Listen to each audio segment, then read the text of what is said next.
Good evening, ma'am. My name is Devine Estanislao from FM2H. My topic is about curiosita or curiosity. So, curiosita daw, learning begins with wonder and questioning.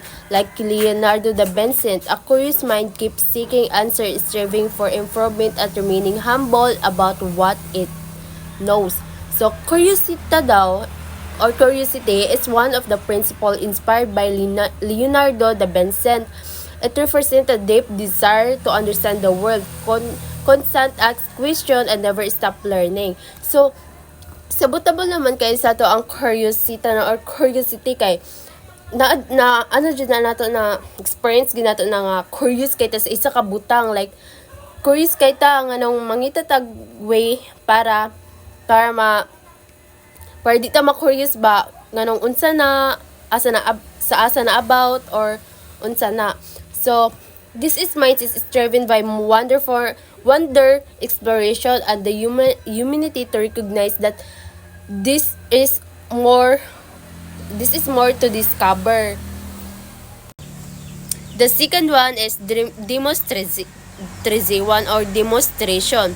What is demonstration? True learning requires hands-on experience and mastering the basics just as Leonardo did. As an apprentice, there are no shortcut to success, and exposure beyond the classroom or through virtual means today defines understanding. Ang demonstration or demonstration daw is the principle of learning through experience, practice, and hands-on engagement inspired by Leonardo da Vinci life. It is emphasized true understanding comes not from just theory, but from doing. Leonardo didn't read about autonomy, he dissected bodies. He didn't just imagine invention. So example, imagine someone wants to learn play guitar or reading books on music theory and watching videos can help. So, but without picking up the guitar and practice, they won't improve. Kaya di ba kana nga butang tayo magplay tag guitar. Adi sa ta makabaloan na dapat mag-practice ta kay no shortcuts man para ma-improve ka na dapat imuha siyang practicean through your hands on. And the third one is sensation or sense. Sensation sense.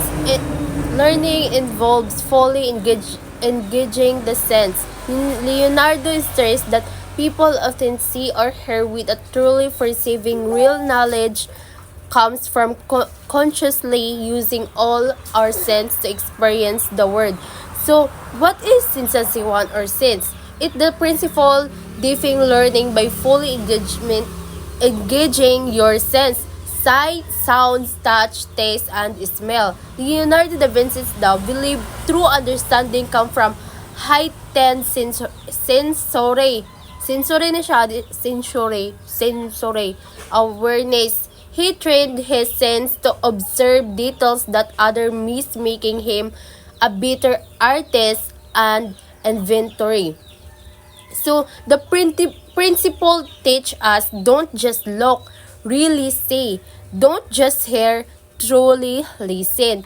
Pay attention to the textures, colors, sounds, sensation around you. Use your sense to connect with the world, sharpen perception, and boost memory. Example, let's say you're studying plants and biology. A surface level approach might including reading the textbook and memorizing fact, but someone practicing sensation would example a real leaf, notice the color, ingredients, shape, and being patterns. So kaning sensation is sabotable na kayo sa to like atong sense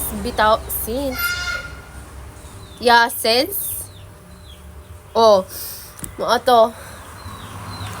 And the fourth one is tomato, means turned to mess or smoky, symbolizing Uncertainly, Leonardo da Vinci embraced this idea through the tensions of opposites, using contrasts like light and dark in works such as The Virgin of the Rocks and the Mona Lisa. The mystery in his art reflects life as art uncertainties, teaching that success comes to those who accept and face that unknown. So is tomato daw an Italian word meaning torn to mess or is smoky. Reflects Leonardo da Vinci's ability to live with a certainly ambiguity and complexity. Complexity in art is a technique he used to create soft transition between colors and tones, no harsh lines, allowing mystery and subtlety to emerge, especially in faces like the Mona Lisa or the Virgin of the Rocks. But beyond art, tomato symbolize a mindset. Life Life doesn't always have clear answer. Not everything is black or white. Wisdom means being comfortable in the gray areas. Sorry. Creativity, growth, and problem solving often come from navigating uncertainty. So example, imagine you're working on a conflict science project and climate change. Project about climate change. The data is complicated. The opinions are divided and the future are sentently. Someone embarrassing estimate would accept the uncertainty of the topic without becoming frustrated. So, kasabot na mo about sa istomato. Istomato daw is, kana mo na siya ang art about technique nga nag-create siya soft transition between colors and tones. So, kaning colors, dili lang black o white ang nasa word. Wisdom means being comfortable the gray areas. Art and Science Professor Roger Sperry research shows that the brain has two sides. The left side is logical and analytical, and the right is creative and artistic. Modern education often favors left brain skills like math, science, and medicine, while giving less attention to the art, which creates an imbalance. So, the art and science daw is muna siya ang it shows that real learning and intelligence come from balancing logic, science, and creatively. Muna siya ang sa art. So, according to Professor Roger Sperry ba na? Correct me if I'm wrong. Our brain has two parts. The left side is from logical thinking, reasoning, and analyzing. And the right side pod is man siya ang creative imagination and artistic skill. If we only focus on one side, like logic, our learning becomes unbalanced. That's why it is to develop it. Why it's important to develop both sides, to think critically and creatively. Example, a student is studying about architecture, use science, math, and physics to design a strong building, but also use an art like creatively and design. Di ba once nga study tag architecture is more on na creatively og design to make it beautiful para mo nindot. This show the art and science balance combining logic and imagination. And next is corporalita. Unlike the stereotype of a frail genius, Leonardo da Vinci was both mentally sharp and physically strong, living by the principle a healthy mind and a healthy body. He promoted balance through exercise, rest, carefully moods, moderation in eating and drinking, and simple healthy habits for overall being. So, ang corporalita daw is means caring for both mind and your body. It teaches that to be healthy and smart, you need to take care of your physical health. Healthy and smart, you need to take care of your physical health as well as your emotion and thoughts. So, si Leonardo da Vinci is believe daw siya that a strong body and a good habits, emotional